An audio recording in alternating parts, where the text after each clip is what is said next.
Terpantau 2 unit bus sudah parkir di area gedung KPK ya. Agenda hari ini kita dari AMPB sowan di gedung KPK.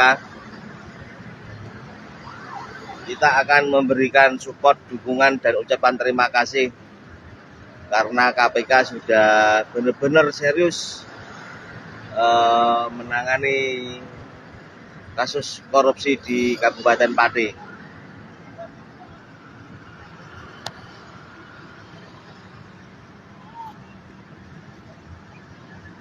Dari jajaran Brimob sudah disiagakan untuk menjaga keamanan dan ketertiban di area KPK.